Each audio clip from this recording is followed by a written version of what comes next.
यमुना में आए सैलाब से पानी पानी हो चुकी दिल्ली से। जहां यमुना के जलस्तर में धीरे धीरे ही सही लेकिन कमी आनी तो शुरू हो गई है। लेकिन लाल किले से लेकर आईटीओ समेत दिल्ली के जिन इलाकों में पानी घुसा था वहां पर अब भी सैलाब का शिकंजा कसा हुआ है। या वो सभी इलाके अब भी पानी में डूबे हुए हैं। बापू की समाधि राजघाट में नाव चल रही है। हम आपको दिल्ली की बाढ़ का फुल अपडेट देंगे, बाढ़ से बेघर लोगों का हाल भी बताएंगे।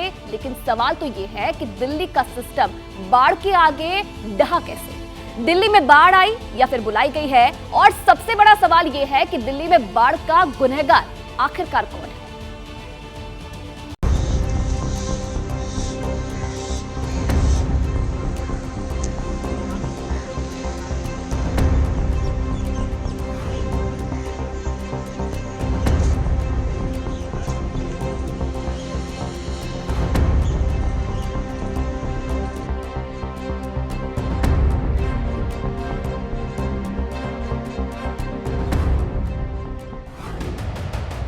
चले आइए साहिबान, दिल्ली चले आइए। जान की बाजी लगाकर पानी का सौदा करना हो तो दिल्ली से बेहतर मंडी नहीं मिलेगी।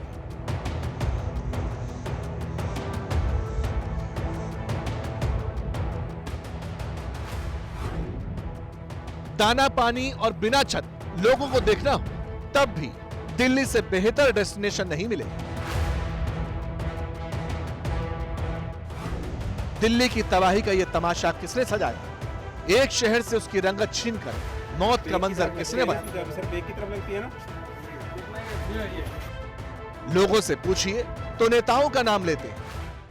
ये जितने चीफ है और दिल्ली के जो मास्टर बने बैठे हैं ये क्या कर रहे हैं? इनको सबसे पहले गृह मंत्री जी को सस्पेंड करना चाहिए। एनडीआरएफ की टीमें पहले भेजनी चाहिए जो नहीं भेजी गई। आप देख सकते नुकसान कितना बहुत ज़्यादा हो रखा है। पानी देखिए कमर से भी ऊपर जा रहा है। इस नाकामी तो देखिए दिल्ली सरकार केंद्र सरकार की साफ साफ दिखाई दे रही है। यहाँ पे नेताओं से पूछिए तो विरोधी का नाम लेते हैं। दिल्ली और देश देख रहा है, उनको देखने की जरूरत है, राजनीति करने की जरूरत नहीं है। आपने सरकारी काम ठप कर दिया आपसी लड़ाई में, उसका नतीजा और उसका खामियाजा आज दिल्ली की जनता को भुगतना पड़ रहा है। इल्जामों की यही गोलाबारी दिल्ली में रोज खाने कमाने वालों का निवाला निकल गई। सियासत की यही लत लोगों के सिर की छत उड़ा ले गई। बेघर हुए लोग अब रिलीफ कैंप्स में दाने और पानी के लिए मोहताज हैं। यूं तो यमुना नदी का जलस्तर बढ़ने से पूरी दिल्ली के कई इलाके पानी में डूबे हुए नजर आ रहे हैं, लेकिन पीने की पानी की अब भी किल्लत है। ये लाइन, ये बड़ी बड़ी कतारें आपको इस बात का प्रमाण देंगी। तस्वीरें हम आपको दिखा रहे हैं इस वक्त मयूर विहार में मौजूद रिलीफ कैंप की, जहां पल भर का रिलीफ लोगों के लिए नहीं है। एक वाटर टैंकर पहुंचा है दिल्ली जल बोर्ड का और उसके सामने कुछ नोजल्स, कुछ 2 या 3 नोजल्स हैं, लेकिन होड़ मची है पानी भरने की, क्योंकि पानी पीने का इन लोगों को नहीं मिल पा रहा है। पानी की दिक्कत हो रही है, यहाँ दिक्कत हो रही है। कब कब पानी आ रहा है? शाम से भी आया है। काफी देर से खड़े हैं। इतनी जनता है, जनता के लिए कल से पानी नहीं आया है और एक टैंकर से पूर पर जाएगी क्या? बच्चे प्यासे ही तो बैठे रहेंगे। साहब ये तो रिलीफ कैंप वाले हैं जिनके नाम तकलीफों का पट्टा पहले से ही कटा हुआ है। परेशानी में तो दिल्ली की वो 25% आबादी भी है जो घरों में रहती है, क्योंकि बाढ़ ने, सैलाब दिल्ली के 3 वाटर ट्रीटमेंट प्लांट बंद कर दिए। इन्हें ठीक होने में अभी वक्त तो लगेगा। तो वाटर ट्रीटमेंट प्लांट जो हैं हमारे 3, चंद्रावल, ओखला और वजीराबाद, ये तीनों एकदम यमुना के किनारे पे हैं। वहाँ पानी एंटर कर गया, वहाँ आप चला नहीं सकते, चलाएंगे तो करंट आ जाएगा। तो जब तक पानी का लेवल कम नहीं होगा, पानी का लेवल कम होने के बाद भी 24 घंटे लगेंगे मशीनों को सुखाने में, तब चालू हो पाएगा। दिल्ली को किसने डुबोया? दिल्ली के बाशिंदों को बेघर किसने बनाया? लोगों को पानी की एक एक बूंद के लिए किसने तरसाया? सब बताएंगे। हर चेहरे से नकाब हटेगा, लेकिन पहले राजघाट का हाल देख लीजिए, जहां यमुना के पानी में बापू की समाधि डूबी हुई है।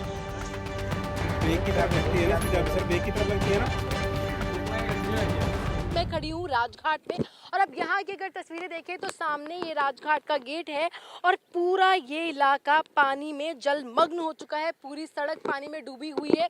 और यही तस्वीरें हर तरफ की, ये जो रास्ता है वो आगे कश्मीरी गेट ITO आश्रम की तरफ जाता है, यानी कि कितना ज़रूरी रास्ता इस बात से आप समझ सकते हो। और ये पूरा दोनों तरफ का रास्ता मेरे कैमरा पर्सन हेमंत सूद आपको दिखाएंगे तो बंद कर दिया गया है। बंद इसलिए किया गया है क्योंकि दोनों रास्तों में कितना 3 से 4 फुट पानी भरा हुआ है। अब उस सिविल लाइंस का भी हाल देख लीजिए जिसमें दिल्ली के CM अरविंद केजरीवाल रहते हैं। केजरीवाल का घर भले ही सूखा हो, सिविल लाइंस डूबा हुआ है। सिविल लाइंस का ये जो घर हैं, ये जो दुकानें हैं, ये सब डूबे हुए, पानी अंदर तक चला गया है। सामने एक कार, सुनील ये दिखाइएगा, एक और कार है, ये लगभग डूब चुकी है। इसके पहले की जो कार थी वो तो फिर भी कुछ गनीमत थी, लेकिन ये लगभग ये कार डूब चुकी है। सामने एक मंदिर है, वो मंदिर भी डूब चुका है और ये पूरा एक सिलसिला है। आगे स्वामीनारायण मंदिर दिख रहा है मुझे और वहां तक भी पानी पहुंचा हुआ है। एक ये दिखाइएगा सामने से, ये एक जोड़ी यहाँ पर कुछ हमें कपड़े, कुछ जूते, कुछ खाने की चीजें ये तैरती हुई नजर आ रही हैं। यहाँ अब इंसान नहीं है लेकिन उनके होने की निशानियां तैर रही हैं और ये निशानियां बार बार तैर करके गवाही दे रही हैं कि यहाँ पर पिछले 48 घंटों में क्या हालात हुए हैं। लोग सवाल कर रहे हैं, वाकई सवाल कर रहे हैं कि कहाँ है वो जनप्रतिनिधि, कहाँ है वो सियासतदान। लोग नेताओं से सवाल कर रहे हैं तो हम आपकी मुलाकात उनसे करवाते हैं जो दिल्ली को चलाते हैं। विनय कुमार सक्सेना, ये दिल्ली के LG हैं, केंद्र के प्रतिनिधि भी हैं और दिल्ली की हुकूमत के हिस्सेदार भी। दूसरे हैं खुद केजरीवाल जो दिल्ली के CM हैं। दिल्ली की जनता ने सूबे की सत्ता इन्हीं के हाथ में सौंपी है। अब जरा इनकी डूबी हुई दिल्ली का हाल भी देख लीजिए। चौंकिएगा नहीं, मैं कोई नाले में नहीं खड़ा हूं, बल्कि दिल्ली के व्यस्ततम चौराहे और सबसे महत्वपूर्ण चौराहे ITO पर खड़ा हूं। आज यमुना दिल्ली का दर्शन कर रही है और दिल्ली के लोग यमुना का दर्शन कर रहे हैं। जिस नदी से दिल्ली के लोग बेखबर थे, आज वही यमुना उनका खबर ले रही है। बस इतना याद रखिएगा, यमुना में बाढ़ नहीं आई है। आपने यमुना की जमीन पर घर बना लिया था, बस उस घर में यमुना आ गई है। 45 साल के रिकॉर्ड को इस बार तोड़ा गया है। अब आप सोचिए कि दिल्ली की इस हालत का आखिरकार जिम्मेदार है कौन, क्योंकि जिनके पास दिल्ली की चाबी इस वक्त है उनके पास ही इसका जवाब नहीं है। आरोप प्रत्यारोप का दौर लगातार जारी है, लेकिन जिम्मेदारी कौन लेगा इस हालत की, वो कोई नहीं है। देखिए, दिल्ली की बाढ़ जानलेवा हो चुकी है। नॉर्थ वेस्ट दिल्ली के मुकुंदपुर में गड्ढे में डूबकर 3 मासूमों की मौत हो चुकी है। ये वो वक्त है जब दिल्ली वालों को मदद की जरूरत है, उन्हें दर्द बांटने वालों की दरकार है। लेकिन हालत ये है कि सैलाब पर सियासत के नए चैप्टर खोले जा रहे हैं। ये हाल तब है जब ITO समेत कई इलाके जो यमुना की बाढ़ में डूबे थे, वहां हालत जस के तस बने हुए हैं। सिर्फ ITO नहीं डूबा, दिल्ली के कम से कम 20 महत्वपूर्ण इलाकों में पानी की हुकूमत चल रही है। असर ये हुआ कि 3 दिन की बाढ़ में दिल्ली को 200 करोड़ रुपए से ज्यादा का घाटा हो चुका है। 25,000 से ज्यादा लोग सीधे तौर पर प्रभावित हुए हैं, जिनमें से 21,000 से ज्यादा टेंट और शेल्टर होम में। बेघर हो चुके इन लोगों के पास न दाना पानी है, न छत है, न रोजगार, सिर्फ मुसीबतों का अंबार है। लेकिन दिल्ली का यह हाल एक दिन में नहीं हुआ। जब उत्तर भारत के पहाड़ी इलाकों में बरसात शुरू हुई थी, तभी से इसका खतरा जताया जा रहा था, लेकिन सब सोते रहे, दिल्ली डूबती रही।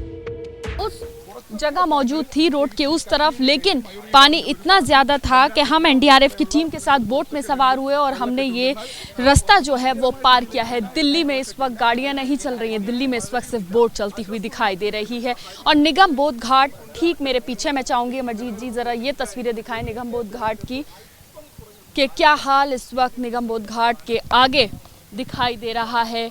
पानी ही पानी चारों तरफ है, आप देखिए ज़रा, और कई फुट पानी ये है यहाँ पर जमा। और गेट देखिए ज़रा, आधा गेट जो है वो पानी में इस वक्त निगम बोध घाट का डूबा हुआ दिखाई दे रहा है।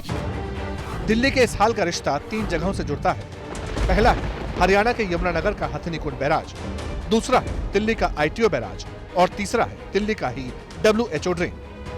पहाड़ों पर बरसात के बाद हरियाणा का हथनीकुंड बैराज लबालब हो, वहां से पानी यमुना में छोड़ा गया तो दिल्ली पहुंचा। लेकिन मुश्किल यह है कि दिल्ली के जिस ITO बैराज से इसे रिलीज किया जा रहा है, उसके 5 गेट खुलते ही नहीं। दिल्ली दरिया में तब्दील हो चुकी है और इसकी जो वजह बताई जा रही हैं उनमें से एक वजह पे इस वक्त एबीपी न्यूज़ निकला है पड़ताल करने के लिए। आपको बता दें कि दिल्ली के कैबिनेट मंत्री सौरभ भारद्वाज जो है वो आईटीओ बैराज पर आए थे और उन्होंने जो है वो ये आरोप लगाया कि आईटीओ बैराज पर 32 गेट में से 28 गेट तो खुले हैं लेकिन जो 5 गेट है वो बंद पड़े हैं, जिसकी वजह से दिल्ली में यमुना का जलस्तर बढ़ रहा है।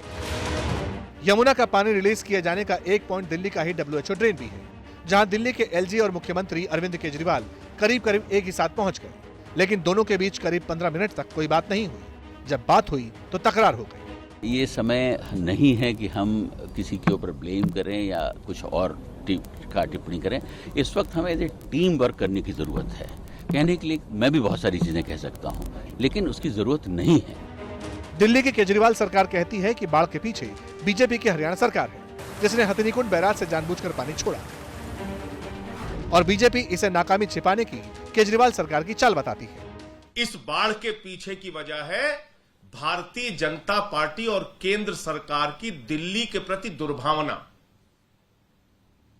इस बाढ़ के पीछे वजह है केंद्र सरकार की दिल्ली को बर्बाद करने की साजिश। इस बाढ़ के पीछे वजह है मोदी जी और भारतीय जनता पार्टी के मन में छिपी हुई नफरत, जो कई बार ऐसी घटनाओं में निकलकर बाहर आती है। ये बाढ़ प्रायोजित बाढ़ है, ये आपदा प्रायोजित की गई आपदा है। मैं ये पूरी जिम्मेदारी के साथ आपको बताना चाहता हूं। अब बताते हैं उस मोटी रकम के बारे में जो सूबे की सरकार पर हर साल फ्लड कंट्रोल पर खर्च करती है।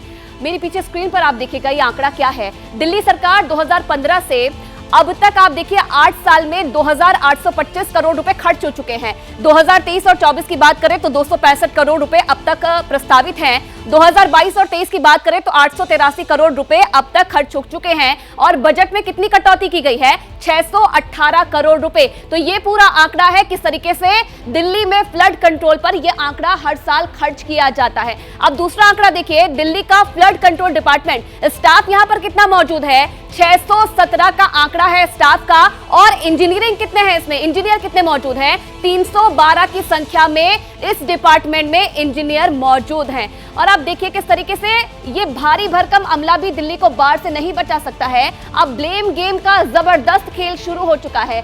दिल्ली के सीएम अरविंद केजरीवाल और उनकी पार्टी के नेता बीजेपी पर खुलेआम आरोप लगा रहे हैं। वो ये कह रहे हैं कि हरियाणा की बीजेपी सरकार ने हथिनीकुंड बैराज से जानबूझकर दिल्ली की तरफ पानी छोड़ा। लेकिन सवाल ये है कि इतना इल्जाम कितना इसमें दम है? इस पर एबीपी न्यूज के स्पेशल इन्वेस्टिगेशन की आप ये रिपोर्ट देखिए। ये वीडियो आम आदमी पार्टी के प्रवक्ता और राज्यसभा सांसद संजय सिंह ने ट्वीट किया है। ये वीडियो हथिनीकुंड बैराज का बताया जा रहा है। सबसे पहले देखिए कि इस वीडियो में हो क्या रहा है।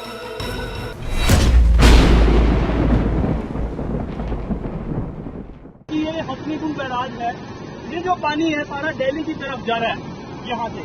साथ ही मैं आपको दिखाऊंगा कि यहाँ पे इससे एक पानी और डाइवर्ट किया जा सकता है। ये जो पानी है ये यूपी की साइड कानपुर साइड एक नहर जाती है। इसके बाद वीडियो में दिखाई दे रहा शख्स उस नहर की तरफ जाता है जिसमें से होते हुए यमुना का पानी उत्तर प्रदेश जाता है। 20-30 कदम चलने के बाद ये शख्स एक नहर को दिखाते हुए दावा करता है कि ये यूपी जाने वाली नहर है जो बिल्कुल सूखी है।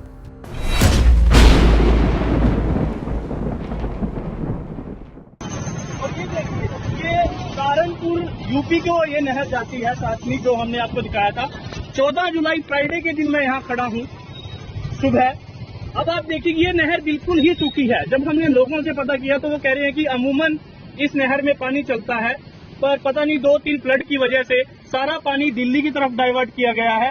कोई भी पानी यूपी की साइड नहीं छोड़ा गया। ये वीडियो आम आदमी पार्टी के संजय सिंह ने ट्वीट किया और लिखा, दिल्ली की बाढ़ केंद्र सरकार की साजिश है। जब दिल्ली में बारिश नहीं हो रही तो जानबूझकर दिल्ली में पानी छोड़कर दिल्ली को क्यों डुबो रही है बीजेपी?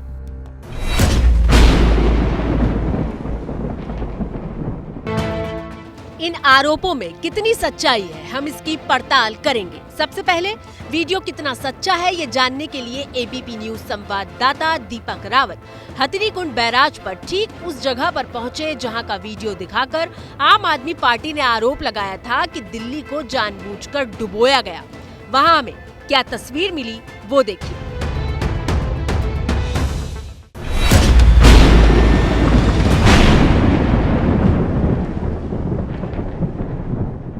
लेकिन हकीकत क्या है ये दिखाने के लिए हम खुद हथिनीकुंड बैराज पर मौजूद हैं। यहाँ से 3 तरफ पानी छोड़ा जाता है। एक ये बड़ा गेट 18 गेट जो पूरा यमुना नदी में जा रहा है, जो दिल्ली की तरफ पानी जा रहा है, सीधा नदी के तौर पर दिल्ली में पहुंच रहा है। एक गेट जो बनाया गया है, एक तरफ ईस्टर्न कैनाल है और एक वेस्टर्न कैनाल है। सबसे पहले आपको वेस्टर्न कैनाल दिखा देते हैं। वेस्टर्न कैनाल ये ठीक सामने आपको नजर आ रही है। इसमें हरियाणा और दिल्ली के लिए पीने का पानी सप्लाई किया जाता है। दूसरा कैनाल जो तैयार की गई है वो है ईस्टर्न कैनाल, जो मैं आपको ये तस्वीर में दिखा रहा हूँ। ये ईस्टर्न कैनाल है, यहाँ से यूपी के लिए पीने के पानी को सप्लाई किया जाता है कैनाल के जरिए। तो आइए मैं अपने कैमरा पर्सन से कहूंगा थोड़ा सा आगे की तरफ से आपको दिखाने की कोशिश करते हैं कि कैसे कैनाल में पानी जो है वो आगे बढ़ता हुआ आपको नजर आएगा। तो ये इस जगह पर हमसे आपको दिखाने की कोशिश करते हैं। देखिए ये वो कैनाल है, ईस्टर्न कैनाल से कहते हैं, ईस्टर्न यमुना कैनाल। इस कैनाल के जरिए जो है यूपी में पानी सप्लाई किया जा रहा है। अब आप देखिए ये पानी बिल्कुल साफ आपको नजर आ रहा है। कहानी का अगला हिस्सा समझिए। हथिनीकुंड बैराज से पानी 3 दिशाओं में जाता है। हथिनीकुंड बैराज में हिमाचल, उत्तराखंड और हरियाणा का पानी बहकर मिलता है और यमुना का ये पानी यहाँ से दिल्ली की तरफ बढ़ता है। हथिनीकुंड से 3 तरफ पानी का बहाव होता है। पहला मुख्य धारा जो दिल्ली की तरफ आती है, दूसरा पश्चिमी नहर जो हरियाणा की तरफ जाती है और तीसरा पूर्वी नहर जो यूपी की तरफ जाती है। लेकिन जब पानी का फ्लो ज्यादा होता है तो बाकी दोनों नहरें बंद कर दी जाती हैं। अब आपके मन में सवाल होगा कि जब पानी का फ्लो ज्यादा होता है तो बैराज से सिर्फ दिल्ली की तरफ पानी क्यों जाता है, बाकी दोनों नहरें क्यों बंद कर दी जाती हैं? इस सवाल का जवाब दे रहे हैं हरियाणा सिंचाई विभाग के सुपरिटेंडेंट RS मित्तल। जी देखिए, बैराज और डैम में फ़र्क यही है कि हथिनीकुंड ये डैम नहीं है। डैम के अंदर स्टोरेज का प्रोविज़न होता है और ये बैराज है। बैराज में सिर्फ एक डाइवर्शन के लिए काम करते हैं। अभी यहाँ से हम एक कंट्रोल्ड उसमें अपनी चैनल्स को चला पाए। रिवर यमुना का जो स्टीप फ्लो है, इतना उसके अंदर बोल्डर्स और पेड़ों के लोग्स और काफ़ी मटेरियल आता है। यदि हम उसको गेट्स नहीं खोलेंगे तो वो सारे के सारे स्ट्रक्चर को डैमेज कर देगा। और ये सब भी हम जो करते हैं वो CWC की गाइडलाइंस पे है। पर अब सवाल ये पूछा जा रहा है कि यूपी की तरफ जाने वाली नहर में जगह जगह जो मरम्मत का काम बाकी था, क्या वो 14 जुलाई की शाम तक ही पूरा हो गया और इसीलिए उस तरफ की नहर में भी पानी छोड़ा जाने लगा? जैसे ही पानी कल 1 लाख क्यूसिक से कम हुआ, हमने अपना EJC का जो WJC में हमने पानी था वो इमीडिएट खोल दिया था और EJC का उन्होंने अपना इंडेंट नील रखा था। तो हमने उनसे पर्सनली बात भी की थी मेरे SDO ने, तो उन्होंने रिप्लाई दिया कि हमारी चैनल अभी डैमेज है तो तब तक के लिए हम इसका इंडेंट नील रखते हैं, उसकी रिपेयर कर रहे हैं। जैसे ही आज इंडेंट आया हमने उनको पानी खोल दिया है। जी पानी यूपी के कैनाल में भी जा रहा है। दिल्ली के लिए जो पानी जाता है, पीने का पानी ईस्टर्न कैनाल से जाता है, जो कि मैं आपको तस्वीरों के जरिए दिखाता हूँ। ये ईस्टर्न कैनाल है और इस ईस्टर्न कैनाल से लगातार जो है पानी कल से छोड़ा जा रहा है। हालांकि दिल्ली में बाढ़ ये ईस्टर्न कैनाल की वजह से नहीं, बल्कि जो यमुना का पानी सीधा बैराज के जरिए छोड़ा जा रहा है उसकी वजह से बढ़ रहा है। तो दिल्ली में लगातार जो पानी बढ़ रहा है, वो यमुना का जलस्तर जो बढ़ रहा है, वो पीछे से जो पानी की मात्रा यहाँ पर बढ़ती है, बैराज से धीरे धीरे रिलीज किया जाता है और फिर वो पानी जो है वो दिल्ली में यमुना का जलस्तर बढ़ा देता है। तो फिलहाल जो दिल्ली सरकार आरोप लगा रही है उस पर हरियाणा सरकार की तरफ से ये कहा गया है कि हरियाणा जो अपने इस हथिनीकुंड बैराज से पानी रिलीज करता है वो ऑन डिमांड करता है। यूपी की तरफ से ये डिमांड नहीं थी फिलहाल पानी की, क्योंकि उनकी कैनाल में मरम्मत का काम चल रहा था। आज उसको भी खोल दिया गया है और वहां से भी पानी रिलीज हो रहा है, लेकिन जानबूझकर पानी किसी के लिए भी नहीं रोका गया और यहाँ से कभी भी पानी ज्यादा संख्या मात्रा में रोका नहीं जाता है। ये सही है कि यमुना ने दिल्ली को डुबो दिया, लेकिन फैक्ट ये भी है कि यमुना में बाढ़ की वजह से ज्यादा पानी भरने की वजह से उत्तर प्रदेश के कई इलाके भी जलमग्न हो चुके हैं। नोएडा और गाजियाबाद के कई इलाके बाढ़ की मार झेल रहे हैं। तस्वीरें चौंकाने वाली हैं।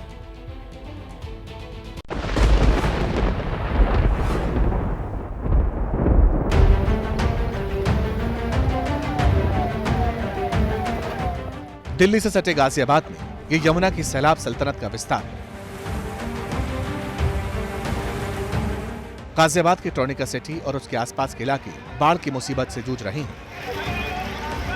कई गांव ऐसे हैं जहां घुटनों से कमर तक पानी जमा हो चुका है। ऊंचाई पर बसी कॉलोनी तक में सैलाब ने घुसपैठ कर ली है।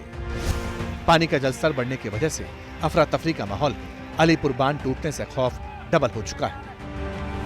जहां सिर्फ खाकी और कानून की चलती है, वहां अब सैलाब का ऑर्डर चल रहा है। ये पुलिस चौकी है। पुलिस चौकी पूरी तरीके से देखिए आप डूब चुकी है। जो यमुना का जो जलस्तर है वह लगातार बढ़ रहा है, जिसके बाद अलीपुर बांध जो है वह टूट गया और उसके टूटने के बाद किस तरह के हालात हो गए हैं लोनी में।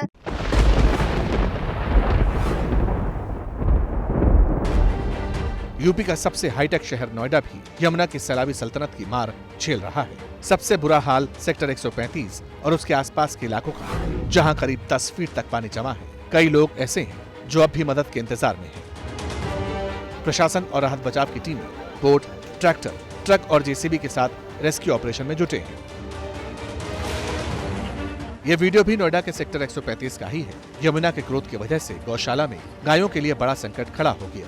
यमुना नदी का जलस्तर बढ़ने से खादर के क्षेत्र में हालात बिगड़ चुके हैं। एनडीआरएफ और एसडीआरएफ की टीमें गायों को बचाने में लगी हैं। 250 से ज्यादा गायें अभी भी गौशाला में फंसी हैं। जॉइंट पुलिस कमिश्नर खुद रेस्क्यू ऑपरेशन को मॉनिटर कर रहे हैं। दिल्ली में बाढ़ को लेकर जिस तरह एलजीबी के सक्सेना और सीएम केजरीवाल एक्टिव हैं, उसी तरह यूपी में बाढ़ की सिचुएशन को लेकर योगी आदित्यनाथ भी अलर्ट पर हैं। यूपी सरकार बाढ़ पीड़ितों की हर संभव मदद कर रही है, लेकिन बाढ़ की विभीषिका लोगों को डरा रही है।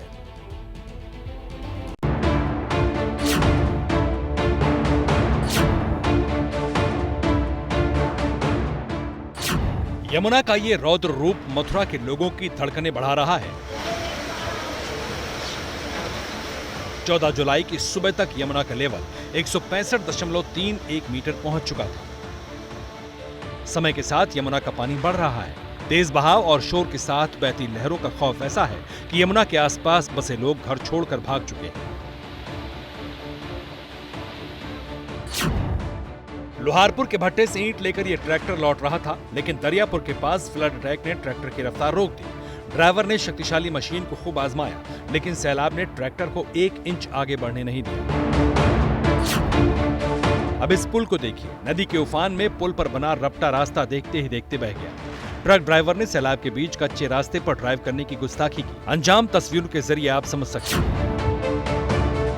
सैलाब ने जिन इलाकों को टापू बना दिया, जहां महामारी का खतरा खड़ा कर दिया, उनमें एक नाम और जोड़ लीजिए।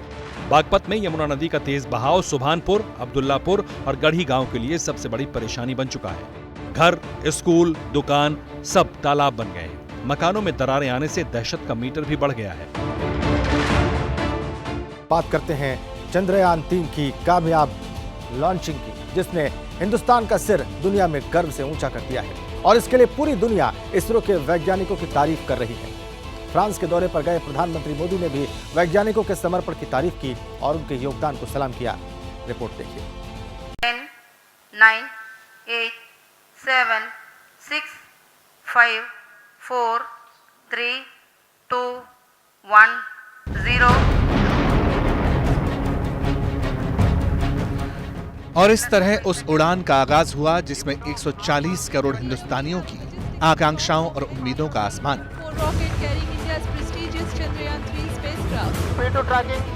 दूर गगन के पार का वो संसार जिसके रहस्य इंसानी दिमाग को झंझोड़ते रहे हैं, जिसकी कहानियां दंत कथाओं का हिस्सा रही हैं। उसी चांद पर तिरंगा फहराने के लिए चंद्रयान 3 करोड़ों हिंदुस्तानियों की प्रार्थनाओं के साथ अपने मिशन के लिए रवाना हुआ।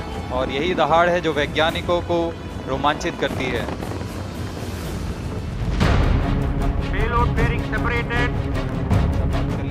जैसे ही लॉन्चर मॉड्यूल और चंद्रयान 3 अलग हुए, पूरे कंट्रोल रूम में तालियों की गड़गड़ाहट गूंज उठी।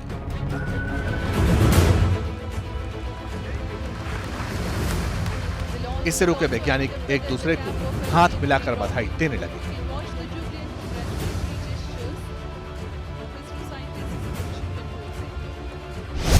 दोपहर 2:35 पर सतीश धवन स्पेस सेंटर से LVM-3M4 रॉकेट के जरिए चंद्रयान को स्पेस में भेजा गया है। 16 मिनट बाद रॉकेट ने इसे पृथ्वी की ऑर्बिट में प्लेस किया। चंद्रयान 3 5 अगस्त को चंद्रमा की कक्षा में प्रवेश करेगा। 23 अगस्त को शाम 5:47 पर चंद्रयान 3 की सॉफ्ट लैंडिंग प्लान की गई है। यानी चंद्रयान को चांद की सतह तक पहुंचने में करीब 40 दिन का वक्त लगेगा। चंद्रयान 3 में लैंडर, रोवर और प्रोपल्शन मॉड्यूल है। लैंडर और रोवर चांद के साउथ पोल पर उतरेंगे और 14 दिन तक वहां एक्सपेरिमेंट करेंगे। प्रोपल्शन मॉड्यूल चंद्रमा के ऑर्बिट में रहेगा, धरती से आने वाले रेडिएशंस की स्टडी करेगा। मिशन के जरिए इसरो पता लगाएगा कि लूनर सरफेस कितनी सिस्मिक है। सॉइल और डस्ट की स्टडी भी की जाएगी। There was a failure for us. So what we decided, find out what went wrong. First step, that took almost 1 year. Second step, what we can do, corrections are required to make it better. Then we looked at what more can go wrong.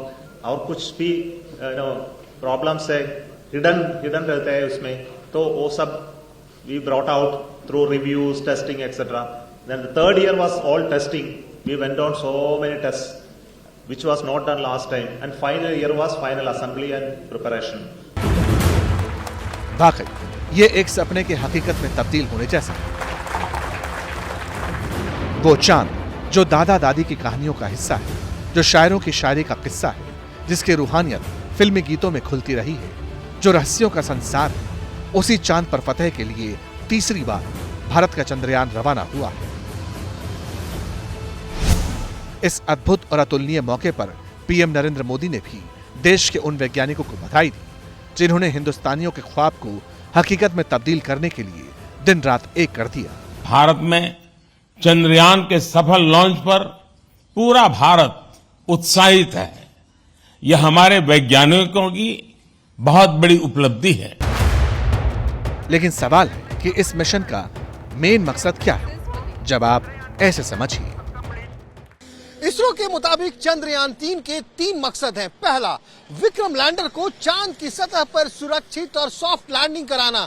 दूसरा, rover प्रज्ञान को चांद की सतह पर चलाकर दिखाना। और तीसरा, चांद की सतह का वैज्ञानिक परीक्षण करना। लेकिन सवाल ये उठता है कि इससे हासिल क्या होगा? अगर मिशन कामयाब रहा तो अमेरिका, रूस और चीन के बाद हिंदुस्तान ऐसा करने वाला चौथा देश बन जाएगा। अमेरिका और रूस दोनों के चंद्रमा पर सक्सेसफुली उतरने से पहले कई स्पेसक्राफ्ट क्रैश हुए थे। अगर हम कामयाब होते हैं तो जमीन से आसमान और आसमान से अंतरिक्ष तक हिंदुस्तान की काबिलियत का परचम लहराएगा। The entire mission is totally indigenous, living up to the mantra of Atmanirbhar Bharat, and in the years to come, I think this also reiterates India's role as a global player, not merely a global player, but as a leading global player in the world arena in the years to come. 15 साल पहले भारत ने अंतरिक्ष विज्ञान के क्षेत्र में एक ऐसी उपलब्धि हासिल की जो कुछ ही चुनिंदा देशों के पास थी। 15 साल पहले देश के पहले चंद्राभियान में किसी अंतरिक्ष यान को चंद्रमा की कक्षा में सफलतापूर्वक दाखिल कराया गया था, जो कि भारत के अंतरिक्ष मिशन के लिए मील का पत्थर साबित हुआ। अब सफर उससे आगे का है। चंद्रयान 3 की कामयाबी के बाद भारत की चांद पर इंसान को भेजने की तैयारी है। Our first unmanned mission very soon. At the earliest, we are targeting. The work is going on. It's going to be to take major part of the work will be done this year. Gaganyaan activity. ISRO के तत्कालीन chairman के सिवन ने जनवरी 2020 में ये बात कही थी।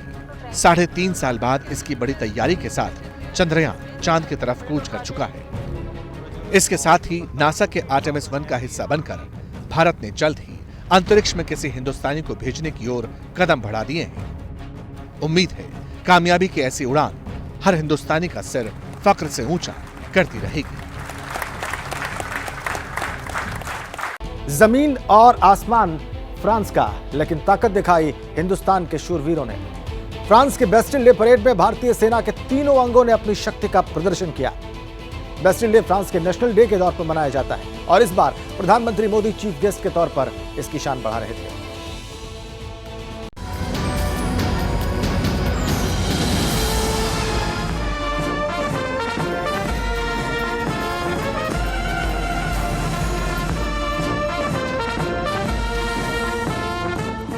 साल के 365 दिन में फ्रांस से इससे ग्रैंड भव्य स्टेट सेलिब्रेशन नहीं होता।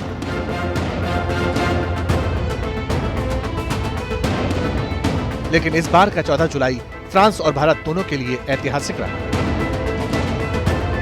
फ्रांस में नेशनल डे पर बास्टिल डे परेड में भारत के प्रधान का जलवा दिखा। फ्रांस की फर्स्ट लेडी ब्रिगिट मैक्रो और फ्रांस के पीएम एलिजाबेथ बॉर्न ने पीएम मोदी को रिसीव किया और फिर पीएम मोदी ने विशिष्ट अतिथि के तौर पर बास्टिल डे परेड में शिरकत की। बास्टिल डे परेड के दौरान फ्रेंच एयरफोर्स के हवाई फाइटर्स ने रंगों के जरिए आकाश में फ्रांस का झंडा बनाया। इस मेगा इवेंट का बेस्ट मोमेंट तब आया जब भारतीय वायुसेना की शान राफेल ने बास्टिल डे परेड की फ्लाई पास्ट में धमाकेदार एंट्री की।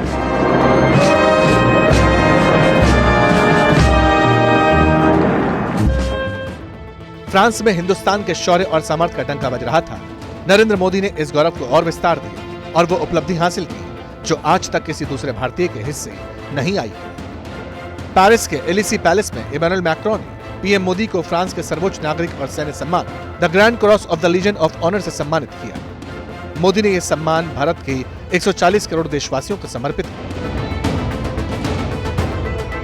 गुरुवार की शाम को जब फ्रेंच प्रेसिडेंट मैक्रोन ने प्रधानमंत्री मोदी को एक प्राइवेट डिनर के लिए होस्ट किया था, उसी समय पे एक बड़ा अनाउंसमेंट हुआ। वो है फ्रांस की सबसे हाईएस्ट जो अवार्ड होती है सिविल या फिर मिलिट्री में, grand cross of the lesion, उससे प्रधानमंत्री मोदी को सम्मानित किया गया। आपको बता दें कि इस तरह के अवार्ड बहुत ही रेयर होते हैं और पहले प्रधानमंत्री बन गए हैं प्रधानमंत्री मोदी जिन्हें कि इस हाईएस्ट सिविलियन और मिलिट्री फ्रेंच अवार्ड से नवाजा गया है।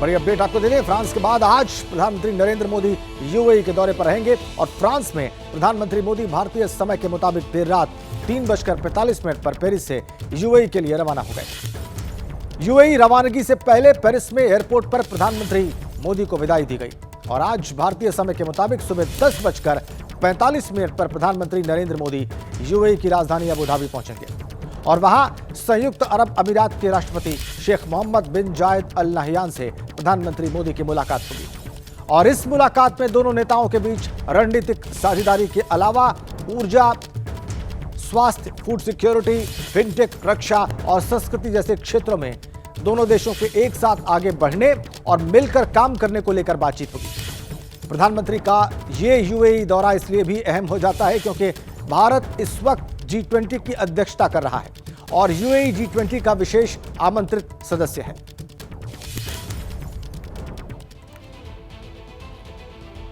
प्रधानमंत्री मोदी को विदाई दी गई पेरिस एयरपोर्ट पर। वो देखिए कैसे, वो तस्वीर भी हमने आपकी स्क्रीन पर रखी है। फ्रांस से यूएई के लिए रवाना हुए हैं प्रधानमंत्री नरेंद्र मोदी और यूएई पहुंचेंगे सुबह 10 बजे के करीब वहां पर और वहां के राष्ट्रपति से मुलाकात उनकी होगी। महत्वपूर्ण समझौते होंगे। पेरिस में भी महत्वपूर्ण समझौते हुए फ्रांस के साथ भारत के। उनके दौरे के दौरान, उनका दौरा अब समाप्त हो गया है, वो रवाना हो चुके हैं यूएई के लिए। दोनों ही तस्वीरें उनके इस दौरे से जुड़ी हुई महत्वपूर्ण तस्वीरें। प्रधानमंत्री का फ्रांस दौरा समाप्त हुआ। 2 दिनों का फ्रांस दौरा था। दिल्ली में यमुना नदी उफान पर है और बाढ़ का संकट बरकरार है, लेकिन इस बीच खबर यह है कि यमुना के जलस्तर में मामूली सी कमी आई है। बड़ी अपडेट, यमुना का जलस्तर घटकर 207 मीटर 68 सेंटीमीटर हो चुका है। हालांकि खतरे के निशान से करीब अभी भी यमुना 2 मीटर ऊपर बह रही है। मामूली कमी आई है जलस्तर में, लेकिन अभी भी खतरे के निशान से यमुना 2 मीटर ऊपर बह रही है। तो अभी भी समस्या दिल्ली वासियों की समाप्त नहीं हुई है। खासकर यमुना तट के जो इलाके हैं दिल्ली के और एनसीआर के, वहां पर बिल्कुल भी समस्या समाप्त नहीं हुई है। 2 मीटर खतरे के निशान से ऊपर यमुना अब भी बह रही है। मामूली सी गिरावट जलस्तर में आई है। अब लेवल है 207 मीटर 68 सेंटीमीटर, लेकिन अभी भी खतरे के निशान से करीब 2 मीटर ऊपर। ये ताजा अपडेट। यमुना के जलस्तर में मामूली गिरावट, लेकिन खतरे के निशान से यमुना अब भी 2 मीटर ऊपर।